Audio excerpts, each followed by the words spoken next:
and welcome to Rock Book Show, and I'm Kimberly Austin, and joining me via satellite here, via Skype now, is Mike McPadden. And Mike, you're in Chicago, right? I am, yes. I'm a Brooklyn native who's been in Chicago for 9 years now, and loving the Midwest. Did I hear you hate New York City? You know, I'm mildly hostile, but that comes as a result of growing up in New York City. I mean, how else, how else could you be? Right.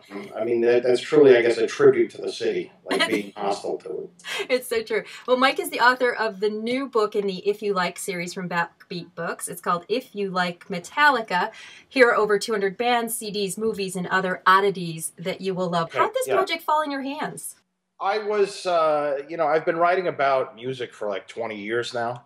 I started writing, I started doing a zine back in the early 90s called Happy Land, which was sort of about New York as like a truly dangerous and disgusting place to live. And that led to me doing some freelance writing for a weekly paper called the New York Press, and then a bunch of magazines. So in that world, I was friends with a guy named Mike Edison, who's a great author of a book called Dirty, Dirty, Dirty. That's out now, about the history of men's magazines.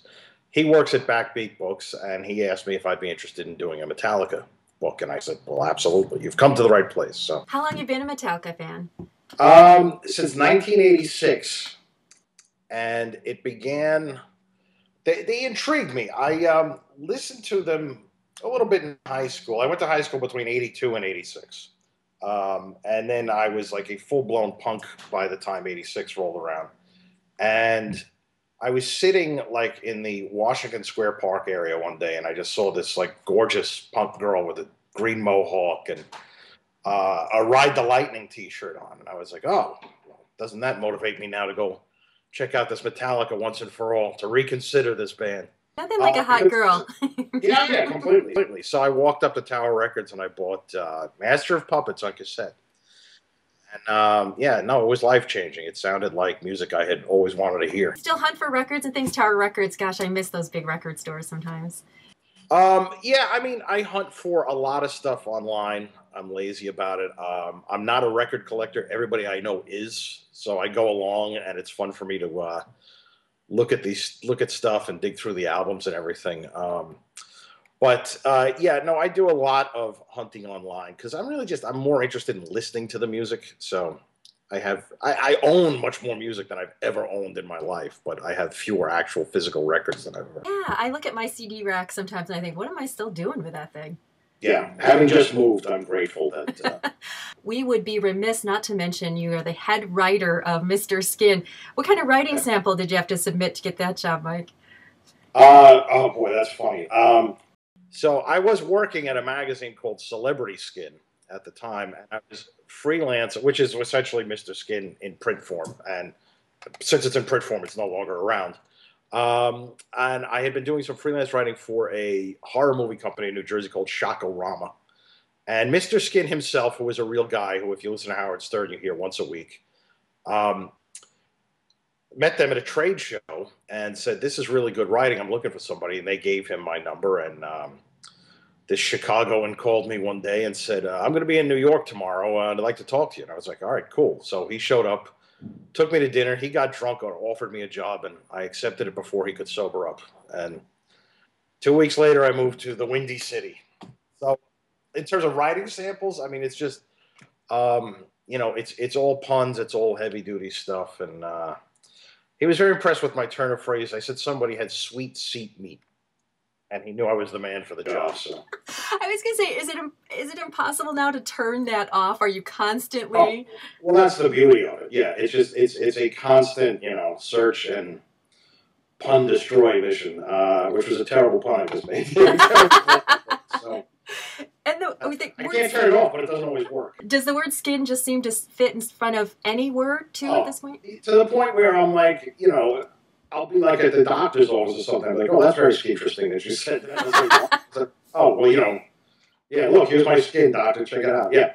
No, anything that skin can be worked into is worked into privately and professionally. So. Nice. And in the book, you also connect movies to Metallica. Are there any famous naked movie scenes that you could connect all together? Oh, sure. The Devil's Advocate.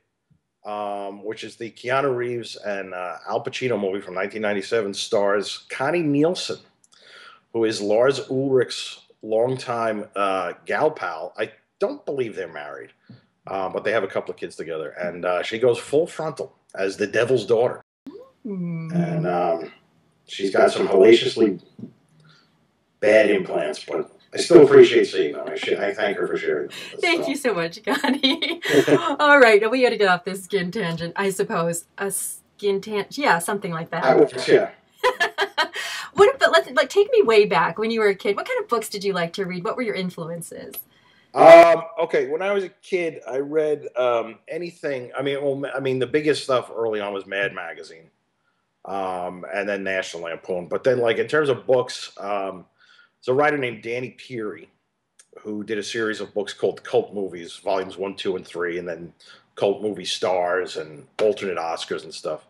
And those books really shaped my view of life and like how to consume entertainment and how to think like a writer.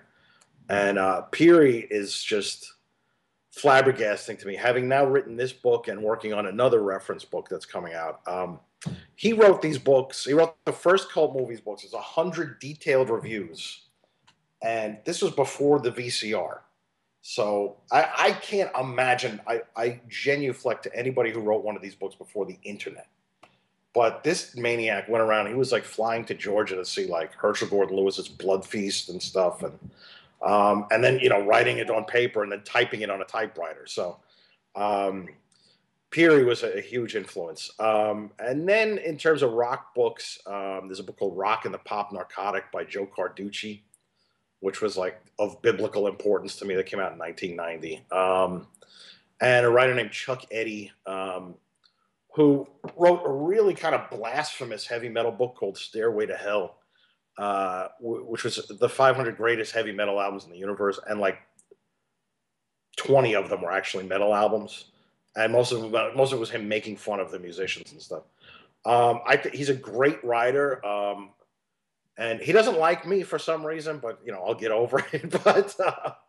But his way with language and his way of connecting things and kind of breaking sentences apart were, enormously influential on me. And it's funny because in his most recent book, he admits that the way he came up with Stairway to Hell, which metalheads have hated since it came out, was that he got the job because he had written some metal articles for the Village Voice, and then he had no money to go actually buy the records, so he just used the records that were in his house.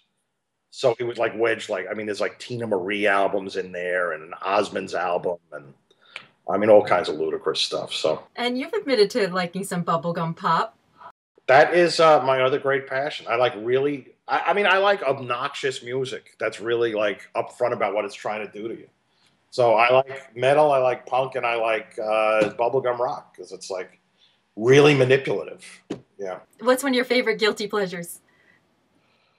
Oh boy. There's like, the thing is like this modern wave that started with Britney Spears. It's like brilliant. It's like they took the 70s stuff and just, inflated it to the size of a Macy's Thanksgiving Day balloon and, gave it King Kong steroids. And, that like Carly Rae Jepsen, the Call Me Maybe song, it's like this Frankenstein creation. And I'm impressed by that. And I like the song. What can I tell you? There's a point where at the end where the music drops out and she does like a big smile where she's like, hard to look right at your baby. It's so memorable and like subtle but big at the same time. So, and that's what great metal and hard rock producers do also. They give you these like subtle, bombastic stuff that works your way in and just blows up your brain. So. Awesome. And you are actually going to be visiting us here in the NYC area, and in September you're going to be at Duff's. Yeah. Very cool place out in Brooklyn. And what's this rock trauma thing you got working? Okay, well, this began here in Chicago to promote If You Like Metallica. And it's a series of readings. And so for at Duff's, it will be I and some other people, Julianne Smolinski, who writes for MTV and a bunch of other places, and Mike Edison, and Judy McGuire, who is date girl for this, I think, The Stranger. A bunch of us and some musicians, we get together. Each of us writes a story about something horrible, humiliating, and hilarious connected in our lives to heavy metal. And then we get together and read it, and it's a hoot. And the first one went so well that we're doing it in Chicago, and we've expanded it to all of rock every month. So rock trauma every month in Chicago. Mike, it's been super fun. Hey, I've never been to Chicago. What should I do when I get there? Encased meats. If you're into encased meats, I mean, you're in Chicago. Where'd you grow up? I grew up in upstate New York. Okay, so you're familiar with like the role of pizza in the New York area. In Chicago, it's all about hot dogs and sausages. So I would say just start asking the locals and find a place and just start touring and chowing. And Encased Meat sounds like something you could have written about someone from Metallica, maybe. This is the book, If You Like Metallica. This is Mike McPadden. You can find him on Twitter at McBeardo. What does that mean anyway, Mike?